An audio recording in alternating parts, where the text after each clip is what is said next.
Bonjour à tous, bienvenue pour cette première webconférence des Journées Repères. Je suis Marine Gelé, donc infirmière au CRCCEP de Lyon ainsi qu'au MIRSEM. Par rapport au contexte actuel, nous avons choisi un thème qui fait vraiment écho dans le prendre soin de soi pour prendre soin des autres.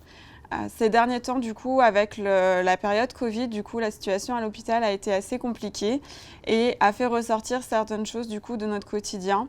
Donc pour cette thématique du prendre soin de soi pour prendre soin des autres, nous avons fait appel à Véronique Gélin, qui se définit comme ni coach, ni conférencière, ni formatrice, qui n'aime pas être dans une case, n'aime pas mettre les gens dans une case non plus. Donc voilà. Véronique, qu'est-ce que pour vous le prendre soin de soi ? Qu'est-ce que je mets derrière le prendre soin de soi pour prendre soin de l'autre ? Eh bien, la première chose, c'est un divorce pour moi. Le divorce de cette part de nous qui consent, qui passe son temps à se mouler à ce qu'elle croit que les autres attendent d'elle. C'est-à-dire que je dis oui à l'autre alors que c'est un non à l'intérieur, mais je dis oui pour recueillir de la reconnaissance, l'amour de soi. Alors, ça remonte à longtemps, ça remonte à l'enfance, ce fonctionnement-là, et on n'est pas là pour en parler. Mais c'est important de comprendre que pour beaucoup d'entre nous, on peut se perdre dans le soin et dans l'aide à l'autre parce qu'il y a plein d'injonctions parentales, et c'est surtout qu'on attend que, de la reconnaissance et de l'amour parce que je vais faire ce que je crois que tu attends de moi. Alors ça, c'est la première chose. La deuxième chose que je mets, c'est d'arrêter justement de mettre l'amour de soi en fonction de mes réussites, de mes échecs, de mes erreurs. C'est-à-dire, je m'aime si je réussis. Non, l'amour doit être inconditionnel. Alors ça ne veut pas dire par là, moi je m'en fous des erreurs, c'est pas le problème. C'est pas ce que je veux dire, c'est reconnaître ses erreurs, mais c'est pas parce que j'ai reconnu mes erreurs et mes échecs que je suis quelqu'un de mauvais, de nul, etc., etc. Donc l'amour doit être inconditionnel. C'est s'apporter de l'empathie, de la bienveillance. C'est reconnaître aussi que nous n'avons pas toujours les moyens de nos élans. Et j'aimerais que vous marquiez ça en gros sur un mur de votre maison. Nous n'avons pas toujours les moyens de nos élans. Et que cette phrase qui dit « quand on veut, on peut », eh bien c'est complètement faux. On ne peut pas toujours. Voilà. C'est reconnaître qu'on a des limites parce que tout simplement, nous sommes des êtres humains.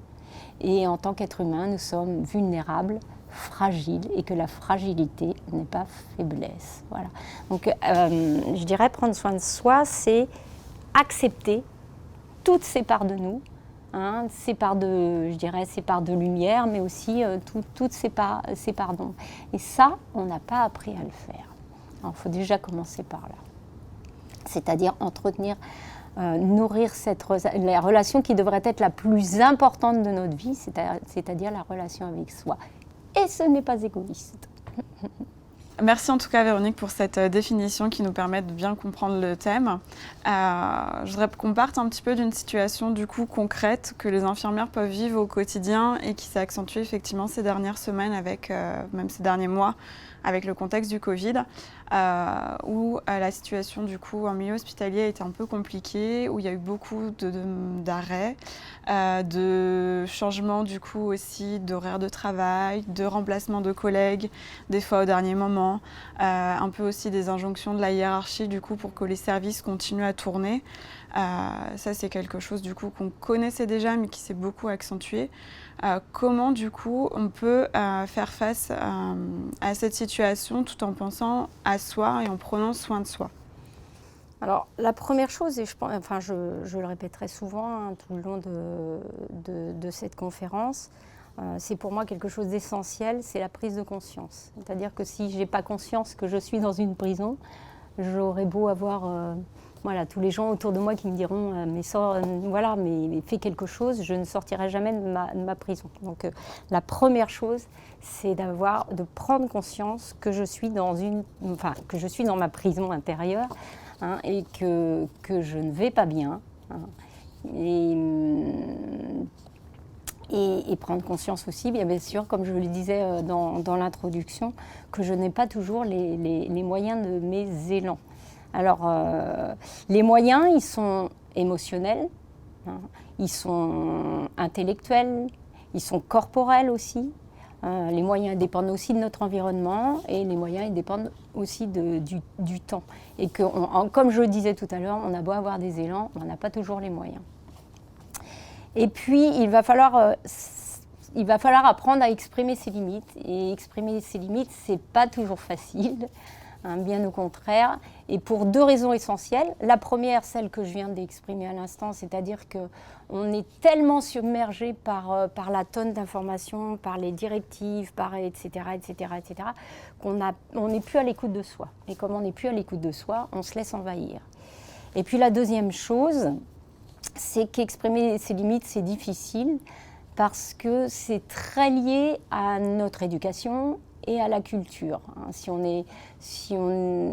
a grandi dans une famille où on disait « sois parfait, il faut bosser, bosser, bosser », et puis la culture aussi, hein, qui est actuellement une culture plutôt de winner, on va dire ça comme ça, hein, et où la vulnérabilité, la fragilité sont considérées comme faiblesse.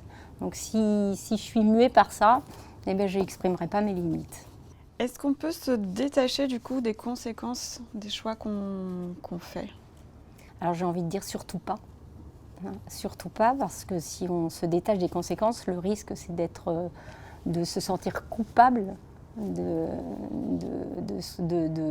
nos choix, alors que c'est essentiel de faire des choix en conscience. Et faire des choix, c'est forcément renoncer. Donc quand on fait un choix, c'est se poser toujours la question de quelle va être la conséquence, ou en tout cas la conséquence que j'imagine si je fais ce choix-là. Quels peuvent être les signes du coup qui peuvent nous alerter du coup quand ça ne va pas?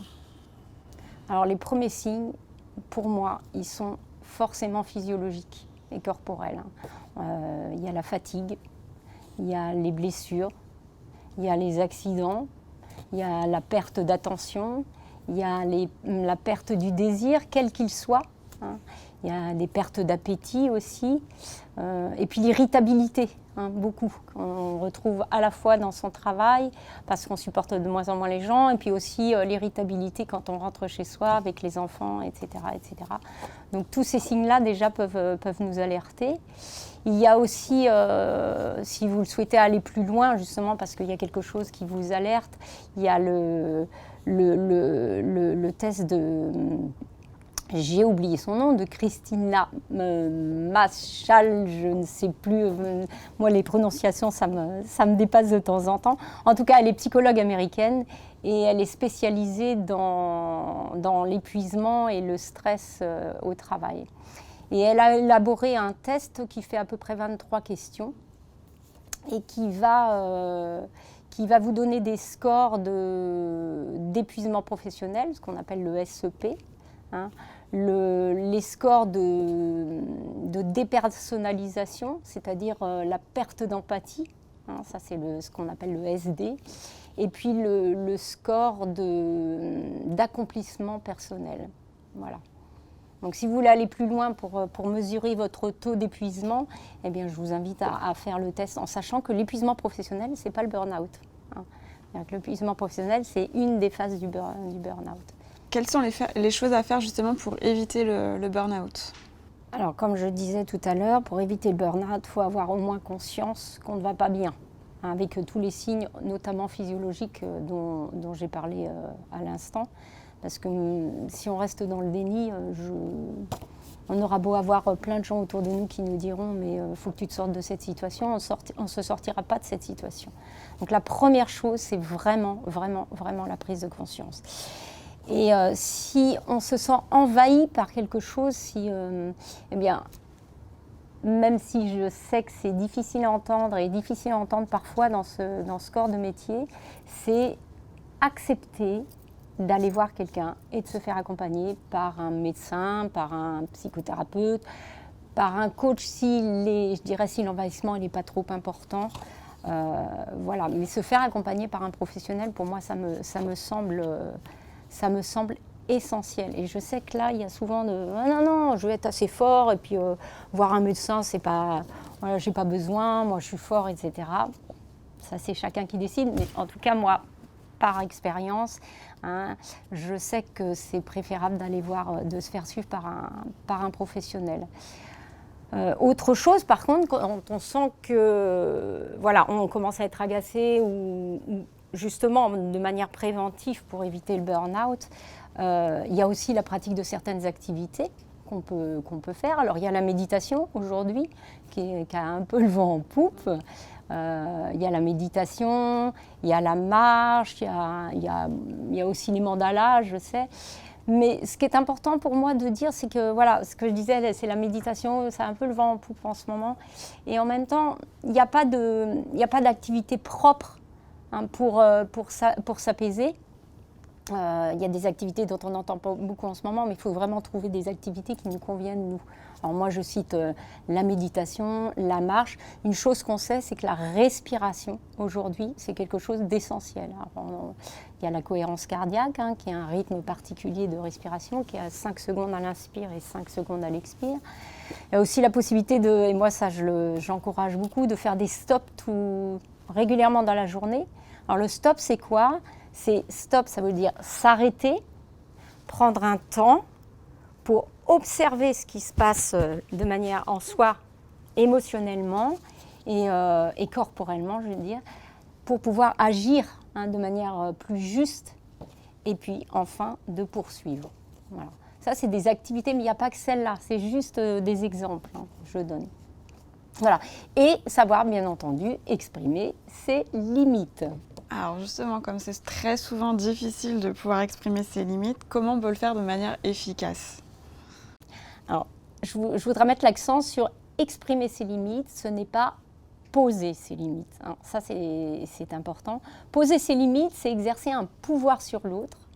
Et exercer un pouvoir sur l'autre, c'est quelque chose de violent pour l'autre.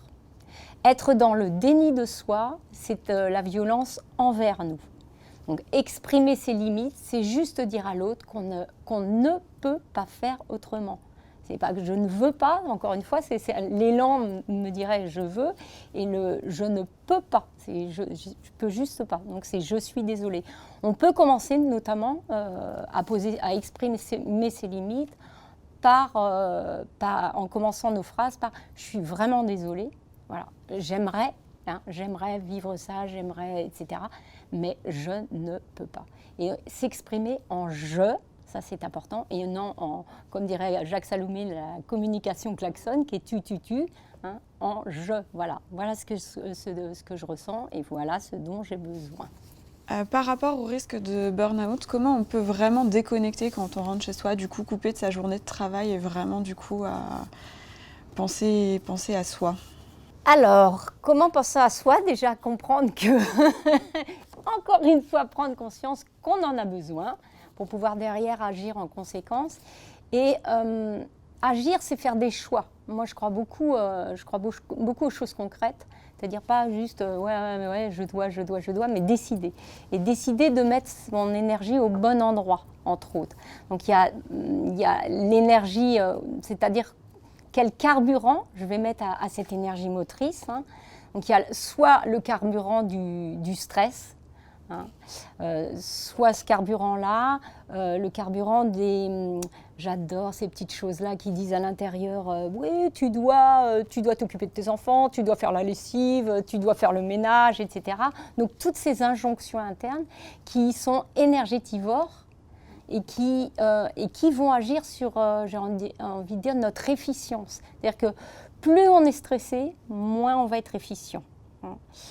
Alors que si on met notre carburant dans l'énergie de la joie, de l'enthousiasme et de la détente, eh bien, au contraire, on va se ressourcer et on va être plus efficient. Et c'est ça que j'ai envie de faire comprendre et je crois que c'est pour ça que le titre de la conférence, il est essentiel, c'est-à-dire que prendre soin de soi, ce n'est pas, contrairement à ce qu'on entend souvent dire, et particulièrement dans le domaine de la santé, que prendre soin de soi, c'est égoïste. Et moi, j'ai envie de dire que prendre soin de soi, c'est tout sauf égoïste, puisque si je prends soin de moi, je récupère en énergie, je récupère en forme physique et je vais mieux m'occuper des autres. Alors j'ai un exemple que j'utilise beaucoup moi en formation, qui est celui de quelqu'un qui est dans les sables mouvants, qui est en train de se noyer.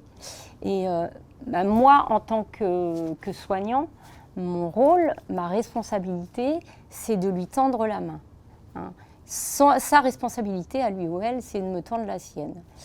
Par contre, si je n'ai pas pris soin de moi, eh bien, je ne vais pas avoir suffisamment de force physique et morale pour pouvoir la tirer ou le tirer vers le haut. C'est-à-dire que si je lui donne la main parce que j'ai j'ai cet élan-là de l'aider, eh bien, je n'aurai pas les moyens. Et dans ces cas-là, on sera deux à se noyer. Voilà. Donc, c'est essentiel de prendre soin de soi et c'est tout sauf égoïste. Est-ce que vous avez des activités particulières du coup à nous conseiller pour retrouver du coup cette énergie et ce carburant? Alors, j'en ai parlé un peu tout à l'heure. Il y a la marche, il y a la méditation, il y a la relaxation, la sophrologie. Enfin, il y a plein de choses comme ça qu'on le voit un peu en poupe en ce moment. Mais ce qui est important pour moi de dire, c'est qu'il n'y a pas d'activité miracle. Ce qui est important, c'est de s'écouter et de sentir que, voilà, où est-ce que j'ai de la joie, où est-ce que j'ai de l'enthousiasme, ou qu'est-ce qui m'apporte de la détente. Et c'est vers ça qu'il faut aller, pas vers une activité parce qu'on en entend parler à la télé, parce que voilà, tout le monde le dit, il y en a plein sur les étals de certaines librairies, etc. C'est dire, moi, qu'est-ce qui me fait du bien? Et ce qui me fait du bien n'est pas forcément ce qui fait du bien à l'autre. Donc il y a vraiment une écoute de soi.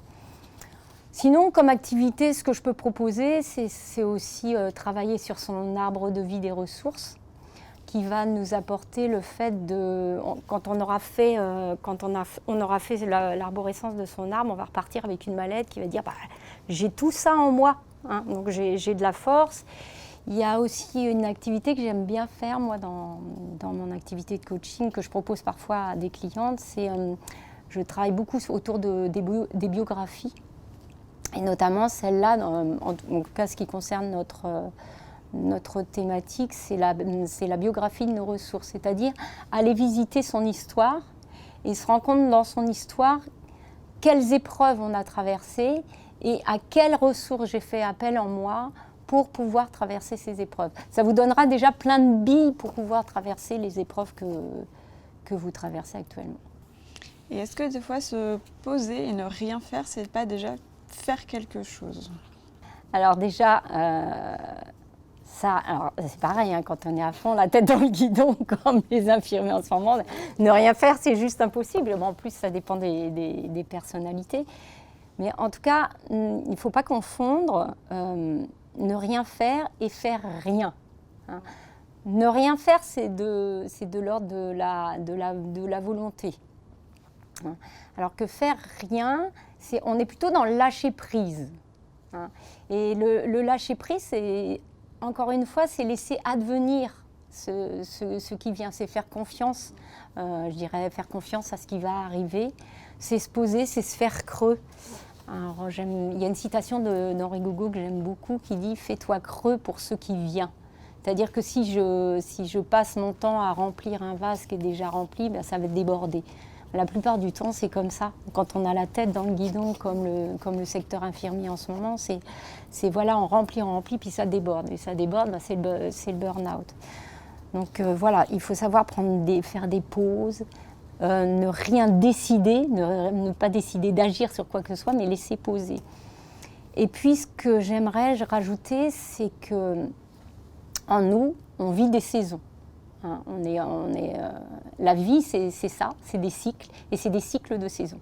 Et les saisons, c'est comme, il faut regarder les saisons, la nature, hein. Il y a l'été, il y a l'automne, il y a l'hiver et il y a le printemps. Et en hiver, parfois on vit des hivers intérieurement, et en hiver, eh bien, il faut se poser. Qu'est-ce qu'on fait? Qu'est-ce que fait la nature en hiver? Comment? Elle se repose, voilà. Les terres sont en jachère, il n'y a rien, on ne cultive pas. C'est le repos. Eh bien, quand on vit une saison, divers à l'intérieur de nous, eh bien, il faut savoir se reposer, c'est être coucouné, être au chaud, vraiment laisser poser.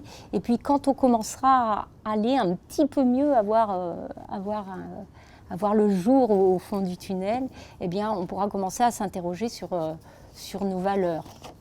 Et justement, en parlant de valeurs, du coup, il y a une autre situation qui me vient un petit peu en tête. On peut être confronté aussi, du coup, avec les patients qu'on a, à des patients des fois qui nous font un peu écho justement à notre vie personnelle, à l'entourage aussi qu'on peut avoir, où peut se mettre à la place du coup du patient, ou que ça nous fait penser à quelqu'un de notre entourage. Comment on peut, pour se protéger et ne pas être trop dans l'éponge émotionnelle, prendre une certaine distance, ou comment on peut se positionner du coup en prenant aussi en compte justement nos valeurs? Comment se protéger? Alors j'ai envie de dire, parce que vous avez employé le mot d'éponge, alors j'ai envie de dire, une fois qu'on est éponge et qu'on a épongé, il est un peu trop tard. Et je redirai ce que j'ai dit tout à l'heure. En tout cas, j'inviterai la personne à aller voir un professionnel.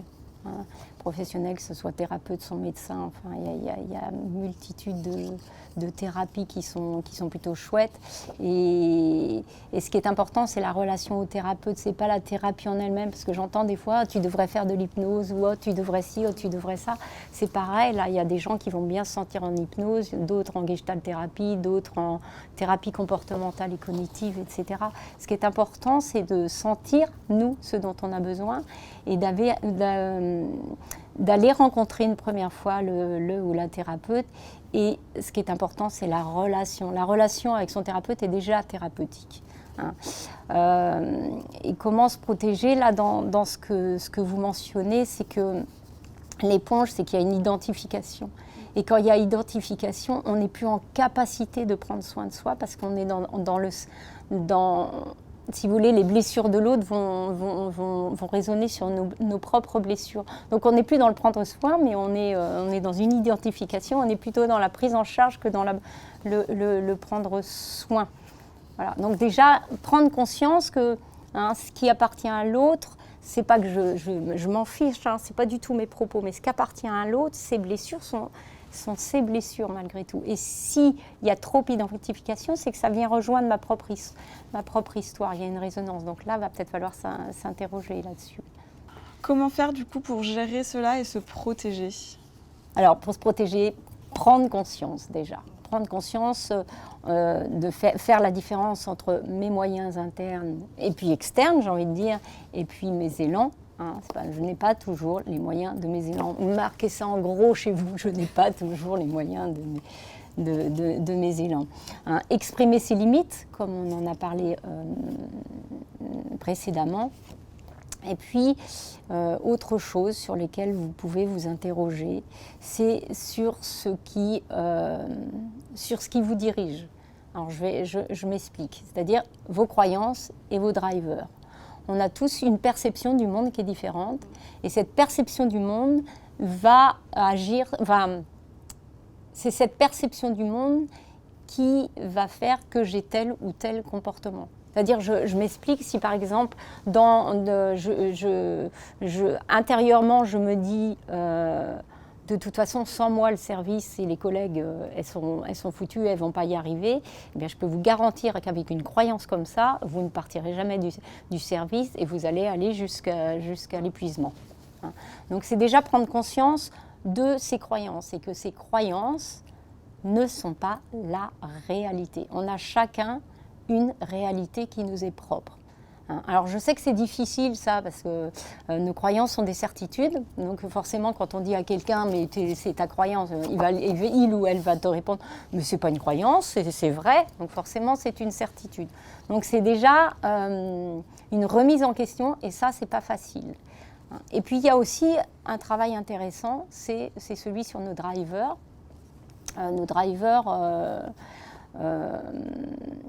drivers, vous savez, ce sont nos pilotes de vie. Alors c'est Tabi Keller, c'est un psychologue analyste transactionnel qui a identifié ces 5 drivers en sachant qu'on a des personnalités différentes. Il y avait 6 types de personnalités particulières. Et en fonction du stress, face au stress, les individus ne réagissent pas de la même manière. Donc il y a entre autres 5 drivers qui nous mènent. Alors, comme je disais à l'instant, ces 5 drivers, ce sont nos pilotes de vie. Ce sont des messages contraignants. Hein, c'est tu dois, tu dois, tu dois, tu dois. Et les 5 drivers principaux sont soit parfait, hein, soit forte, fais effort, fais plaisir et dépêche-toi. Voilà. Alors, il y a un test hein, qu'on vous mettra en ligne, je crois, hein, si mes souvenirs sont bons, que vous pourrez faire pour aller identifier vos principaux drivers. Alors, on les a tous hein, souvent, hein, mais à des degrés plus ou moins forts. Mais ça va nous permettre de comprendre comment on fonctionne. Si je dois être parfaite, bah bien entendu, je n'ai pas le droit à l'épuisement, je n'ai pas le droit d'être malade puisque je dois être parfaite. Si je suis fatiguée et que j'ai des drivers comme par exemple fais effort, eh bien, je vais être en permanence dans l'effort et je ne vais pas m'autoriser à aller mal. Or, l'être humain, c'est un être vulnérable et fragile. Voilà. Et du coup, pour permettre un certain changement, du coup, avec ces drivers qui sont souvent bien, où nos valeurs sont bien enracinées, comment on peut changer?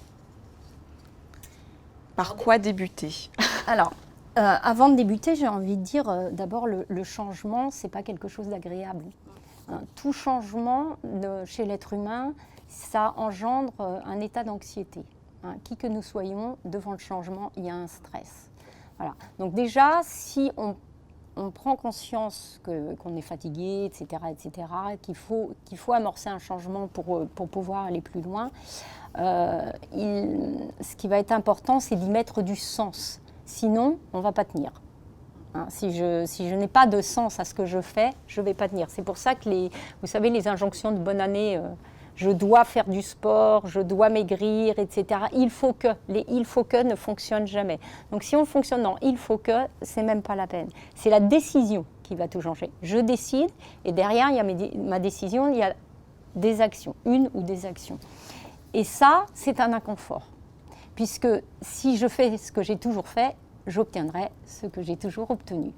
Ça, c'est Paul Vaksevich qui disait ça.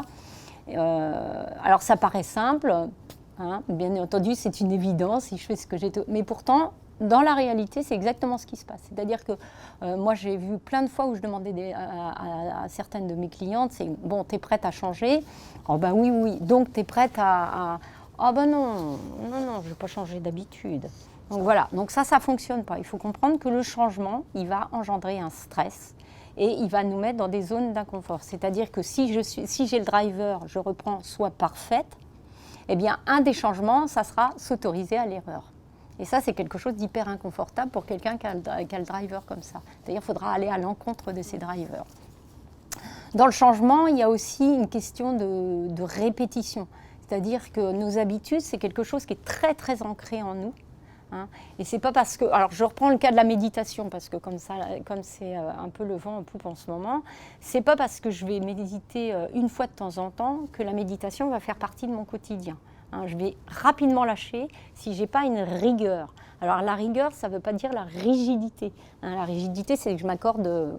aucune erreur. Mais être rigoureux dans ses pratiques, c'est important parce que pour changer ses habitudes, il va falloir répéter encore. Comme quand on va dans une salle de sport, si j'y vais une fois par an, il ne faut pas que je m'attende à être bodybuildée. Eh bien, c'est la même chose. Nos habitudes, c'est la répétition. Le sens, comme je vous disais tout à l'heure, c'est pourquoi je fais ça, pas le pourquoi qui est un parce que, mais un pourquoi, vers quoi je vais en faisant ça, qui va nous permettre de tenir. C'est souvent se faire accompagner aussi.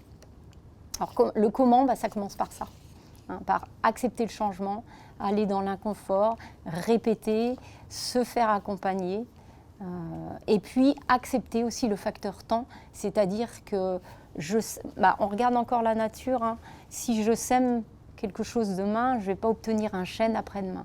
Il va falloir, de la même manière, accepter qu'il se passe des choses dans l'invisible. Je suis en train de semer quelque chose et c'est dans la répétition, dans le fait de nourrir cette graine-là, qu'un jour, il va germer une nouvelle habitude, mais ça ne se fait pas en un jour. Et c'est pour ça que l'accompagnement est souvent essentiel. Donc en conclusion, Véronique, quels peuvent être les mots-clés du coup de la thématique d'aujourd'hui, donc prendre soin de soi pour prendre soin des autres? prendre soin de soi pour prendre soin des autres, ça commence par la prise de conscience. Qui je suis? Par quoi je suis dirigée dans ma vie? Par quel driver je suis dirigée? Est-ce que je me moule en fonction de ce que je pense que l'autre attend de moi?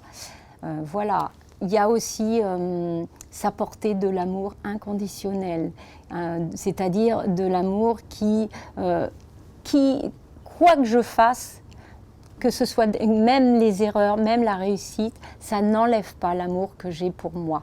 Il n'y a plus une estime qui est son curseur, qui soit si je réussis, je m'aime, si je ne réussis pas, je ne m'aime pas. Donc s'apporter de la bienveillance, de l'empathie aussi à soi-même. C'est travailler sur ses valeurs, c'est nourrir ses besoins, c'est connaître ses drivers pour aller, pour accepter de ne plus être, je dirais, être leur esclave. Et puis, ce que j'ai envie de vous proposer, parce que moi je crois à la force du concret, parce que comme je vous disais tout à l'heure, la théorie c'est bien, et moi j'aimerais beaucoup vivre en théorie, sauf qu'en théorie ça n'existe pas. Et je suis coach de métier, et en tant que coach, on aime bien le concret. J'aimerais que vous notiez sur un papier une première action, un premier engagement, et un engagement, c'est comme le dit son nom, ça engage la personne. C'est-à-dire que si je ne respecte pas mon engagement, il y aura des pénalités. Et les pénalités, quand on ne respecte pas un engagement, c'est la dévalorisation de soi. Donc j'aimerais que vous preniez un engagement concret, que vous notiez sur un papier, et par fun, vous allez fermer ce papier avec cet engagement, je m'engage à, etc. Et vous allez signer, vous allez noter la date du jour, vous allez plier le papier, vous allez mettre dans une enveloppe, écrire votre adresse, et ce papier-là, vous allez demander à un ou une amie ou un proche, peu importe, de le poster d'ici 3 mois, par exemple. Et comme ça, vous recevrez ça chez vous et vous verrez si vous avez tenu votre engagement. Merci Véronique, merci à vous de nous avoir écoutés. On vous retrouve tout de suite du coup pour répondre à vos questions sur le chat.